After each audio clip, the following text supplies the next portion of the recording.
Well, we're going to end and we're going to help. We have plans to build a railroad from the Pacific all the way across the Indian Ocean. We have plans to build in Angola, one of the largest solar plants in the world. I can go on, but I'm not. I'm going off script. I'm going to get in trouble. This is my video update from Nicosia, Cyprus on this Thursday morning, June the 15th. Let's talk about some news. And let's start things off with another Nord Stream article. This one is by the Wall Street Journal from June the 14th with the title, U.S. warned Ukraine not to attack Nord Stream. CIA pressed Kiev weeks before explosions sabotage the natural gas pipelines, bringing Russian gas to Europe. Boy, they really want the whole Nord Stream thing to go away, the collective West. I mean, they really, really want the whole Nord Stream thing to just go away and disappear. And, you know, the Russians, the irony of this all is that allegedly the Russians, they got to Zaluzhny. They hit the commander-in-chief of the Ukrainian armed forces. And the irony is that this was a gift to the Biden White House and to Olaf Scholz and to Zelensky in a way. It was a gift to the collective West, the fact that Russia allegedly hit Zaluzhny, because they've been able to tie up, to create the narrative and tie up the whole Nord Stream thing. Because before the Russians got to Zaluzhny, allegedly got to Zaluzhny, the problem that the collective West had with the Nord Stream narrative is that they didn't have that arch villain, that single point of focus that you could just kind of blame this all on. You know, who was giving the orders? Who was the mastermind behind this plot? You know, every good script needs an arch villain, and they got the perfect villain in Zaluzhny, the perfect mastermind in Zaluzhny, because, well, he can't really come out with a statement, can he? he's hanging out at some science fair in Odessa. That's the irony to all of this, is because of the Russian military, the Biden White House and the collective West will be able to put an end to this Nord Stream pipeline sabotage, and the entire collective West media now, they are coalescing around this Zaluzhny did it narrative. What the article from the Wall Street Journal says, the main takeaway from this article from the Wall Street Journal is that CIA Director William Burns, Mr. Burns, he told a European counterpart in October that available evidence didn't point to Russia.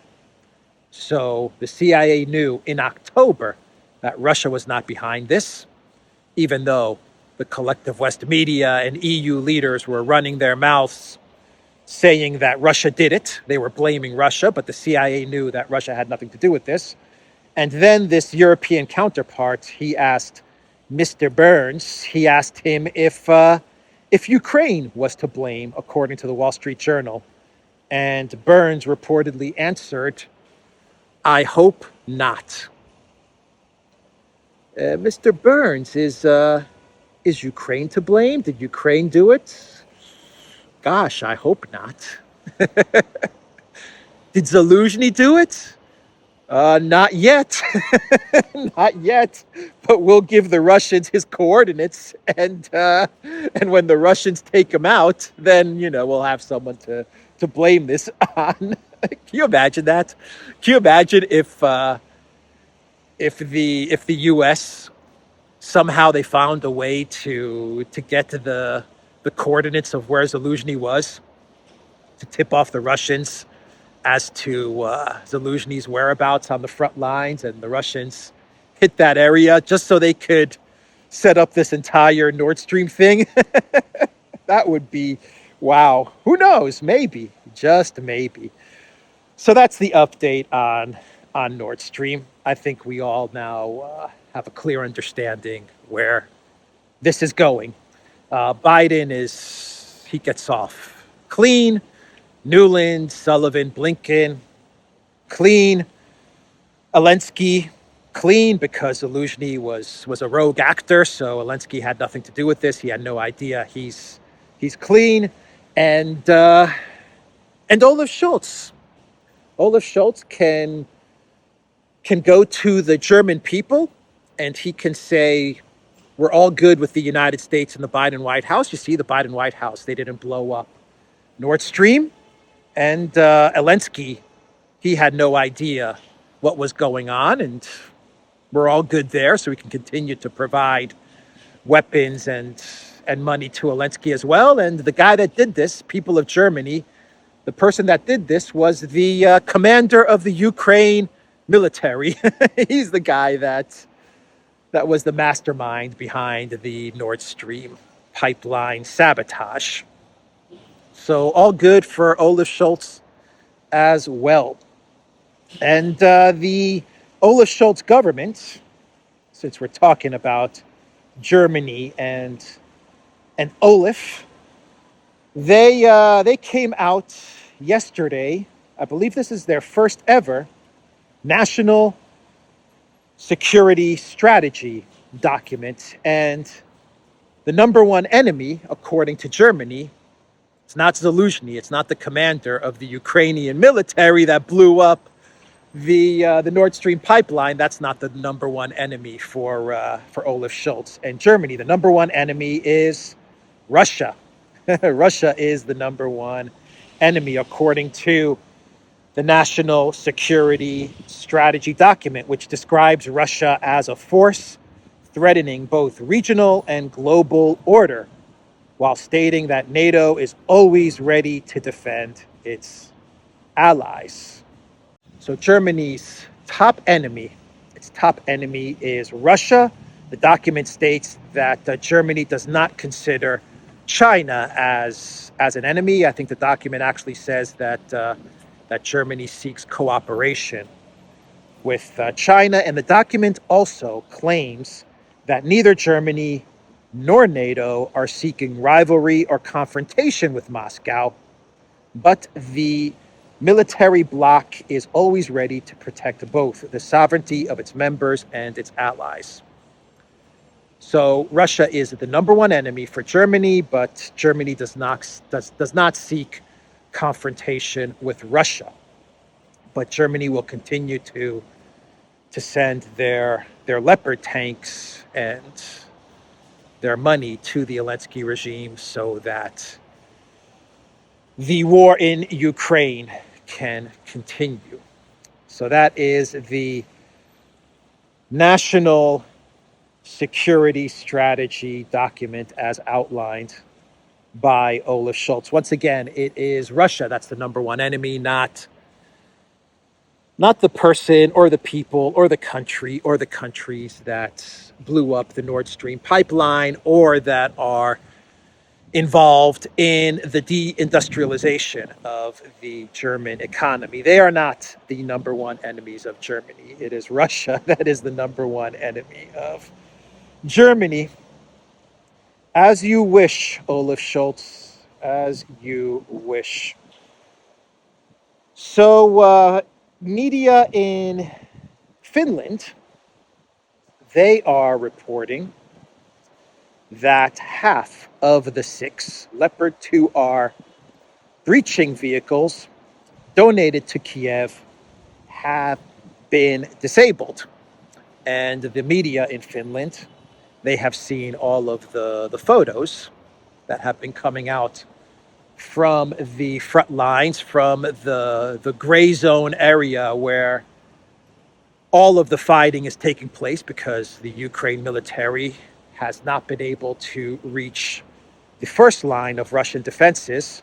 They've seen all of these images and they have concluded that these images are indeed real and that 3 of the 6 Leopard 2R vehicles that they gave to Ukraine have indeed been destroyed by the Russian military.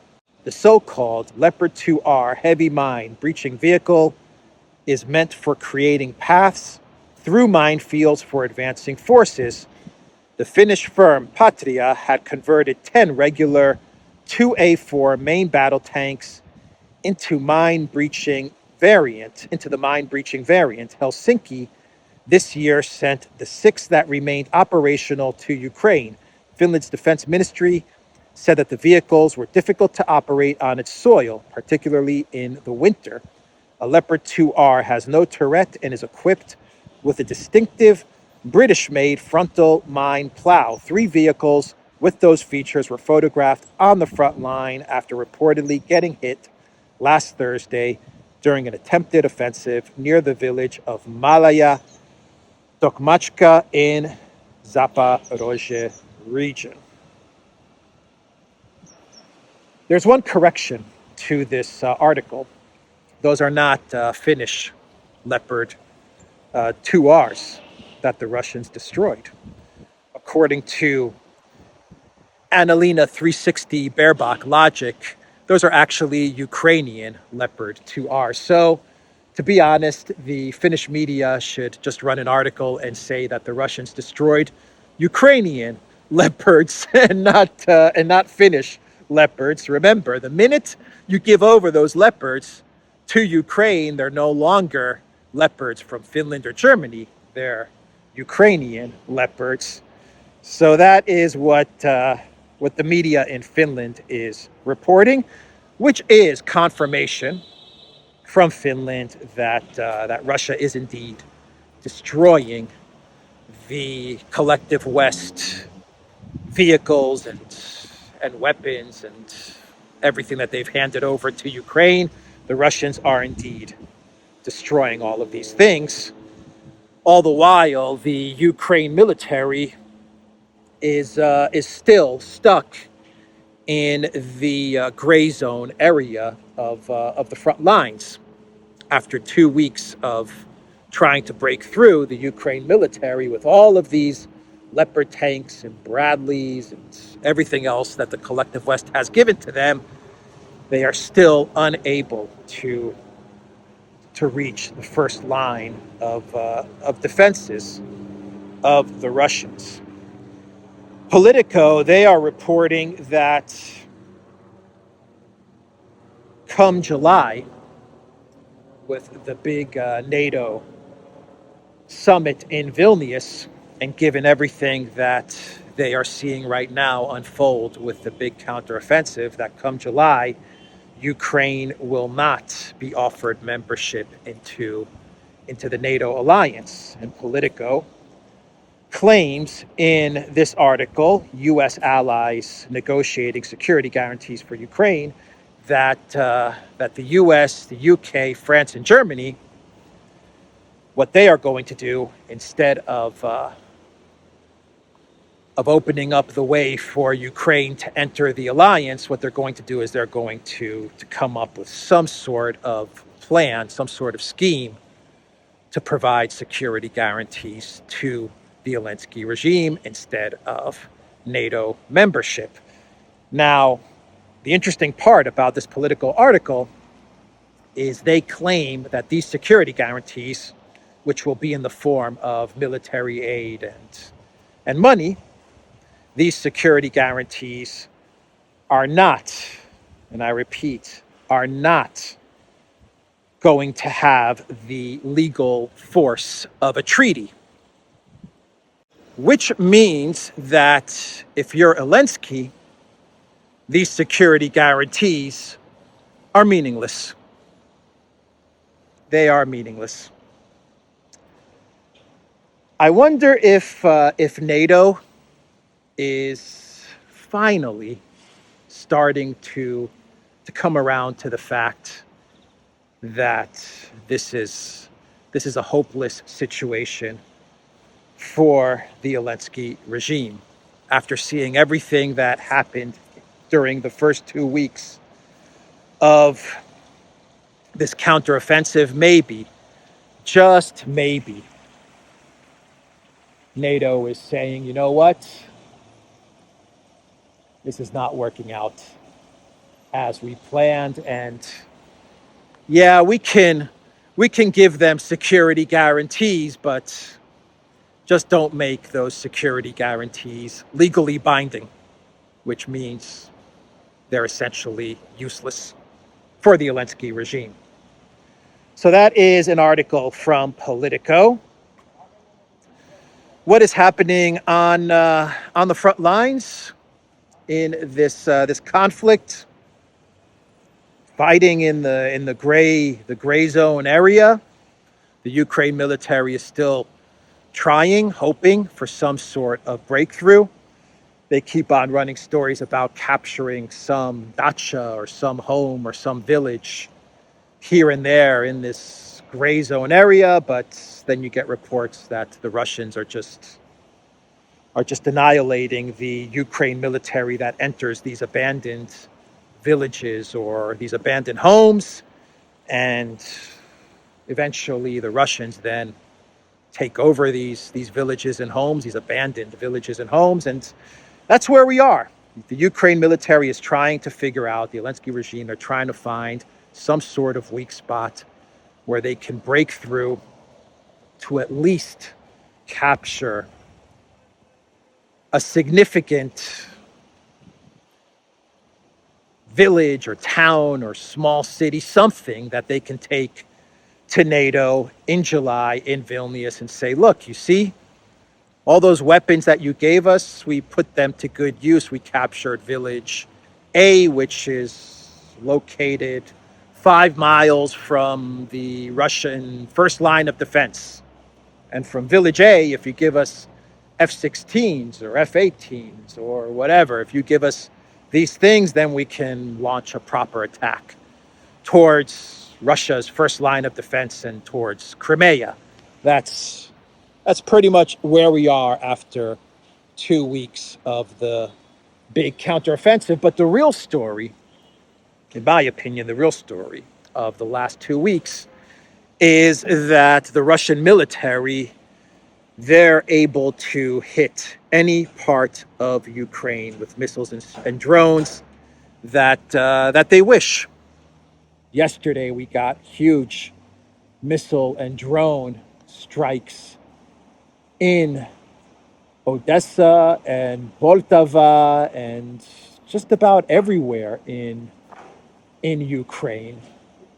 And it's just a clear indication that there are no air defenses in Ukraine, or at least no air defense systems that are capable of stopping Russian missiles and drones. And the Russian military, they're able to hit at Kiev wherever and whenever they want, as the Ukraine military is desperately trying to break through somewhere on the front lines, losing a lot of men and material. The Russians, they're able to hit at storage facilities and weapons facilities, oil depots, anywhere they want in Ukraine. Of course, this just makes the Ukraine military plans for a breakthrough that much harder, because they're losing the weapons that they have in reserve stored away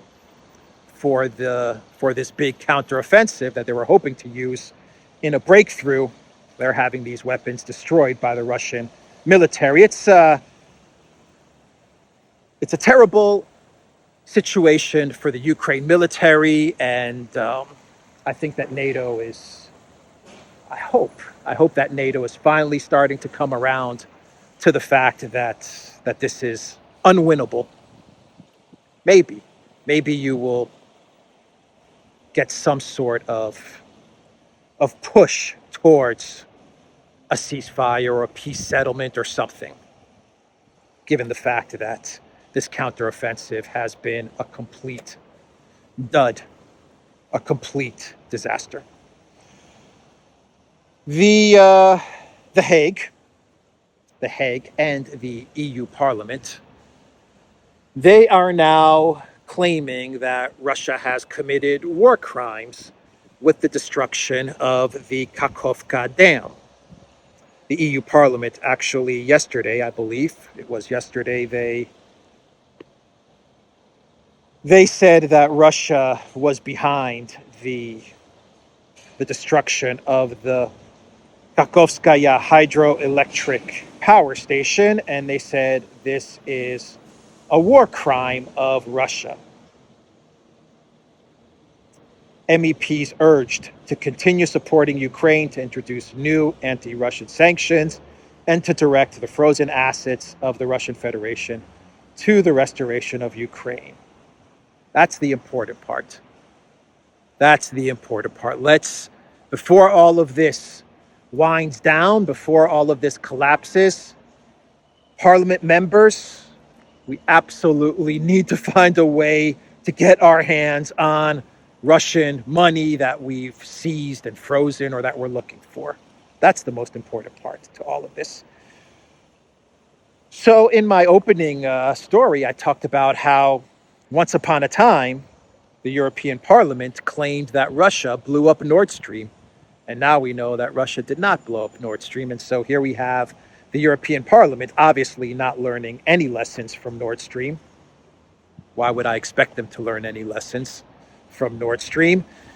Now they're coming out and they're saying that Russia blew up the Kakhovskaya Dam and this is a war crime. And The Hague, they are also investigating the destruction of the dam, and it looks like they're going to come out in the near future and say that Putin has committed another war crime. I'm absolutely serious. That is what it looks like The Hague is going to do. No investigation, nothing. Not looking at the evidence, not looking at who benefits from all of this. Nope. They're going to blame Russia. The EU Parliament is already saying this is a war crime, and The Hague, any day now, they're going to come out with some sort of ruling or statement saying that Russia has committed a war crime and Putin has committed a war crime and he needs to be arrested. There's an interesting Twitter thread. Let me find it here from Big Surge, where he talks about the Kakhovka Dam. And this is what he says. Since it has now been a full week since the Kakhovka Dam was destroyed, there's more information presenting itself that gives us some clues as to the responsible party and the intent behind its demise. After hoarding and releasing a huge amount of water from upstream reservoirs in the immediate aftermath of the Kakhovka Dam's death, Ukraine is now retaining water at the upstream Dnipro Dam. Video from the past week shows that the gates are shut. This obviously has the effect of accelerating and exacerbating the drainage of the Kakhovka reservoir. With no water coming in from the upstream dams, the lake is disappearing very quickly. Satellite imagery already shows that significant swaths of Lake Kakhovka have already turned into mudflats. It's obvious from Ukraine's decision to close the gates at the upstream dam that they want this to bottom out as fast as possible. I had suggested last month that Ukraine would try an amphibious assault on Energodar and the nuclear power plant there, which would link up with forces attacking overland on the Zaslivka-Orikhiv axis. The net effect of the breach of the dam thus far is essentially to invert the lower Dnieper. The river used to be wider above the dam at the reservoir and narrow below the dam. Now the downstream river has flooded and the reservoir is almost completely drained. This has the effect of washing out Russian positions downstream and potentially making a cross-river assault on Energodar easier. In effect, it ceases to become amphibious at all. I would speculate that this plan has been disrupted thus far simply because the Ukrainian assault on the Orikhiv sector has misfired so badly, meaning there is no overland pincer to link up with, rendering a direct attack on Energodar operationally void for the time being. Simply put, Ukraine blew up the dam. They were hoping to turn what would have been an amphibious assault into an assault over land and mud, and they were hoping that Ukraine was going to make progress in the Orikhiv direction so that they could then create a pincer move and essentially take the power plant, the Energodar, and that would be a huge victory, especially a huge media victory for the Zelensky regime. But because they failed so badly in this Zaporozhye direction, it makes this non-amphibious, this overland assault where the water used to be, it makes it useless. Not to mention that they've lost so many men in the Zaporozhye assault that the Ukraine military had to divert forces that were in the Kherson direction, most likely waiting for this assault in that direction. They had to divert them to the Zaporozhye front. So that looks like a pretty good cui bono, who benefits to me, but according to the collective West, it's all Russia's fault. Russia did it. They're the ones that benefit from the dam explosion. How do they benefit? Putin's evil. That's how they benefit. That's it. That's their reasoning. Let's do a couple of clown worlds and we'll wrap this up. How about this tweet from Medvedev that he put out yesterday? This is not a clown world, but this is what Medvedev said, since we're talking about Nord Stream. Based on the proof of Western countries' complicity in blowing up the Nord Stream pipelines, we have none, not even moral, limitations left to refrain from destroying our enemies' undersea communications cables. He's right. He is right. What prevents any country now that you have the precedent of Nord Stream, what prevents any country or any military commander from hitting communication cables, satellites, whatever? Nothing. Nothing at all. The precedent has been set. Zaluzhny has set the precedent. Now any rogue commander can create plans and plots to blow up satellites and communication cables and stuff like that. Interesting tweet from Medvedev. And the clown world for today, coming out of Australia, where we are getting a report that the government of Anthony Albanese, they said on Thursday that they would introduce a bill to terminate the lease agreement for a plot of land in Canberra where Russia plans to build a new embassy building. The government has received very clear security advice as to the risk presented by a new Russian presence so close to Parliament House, Albanese said.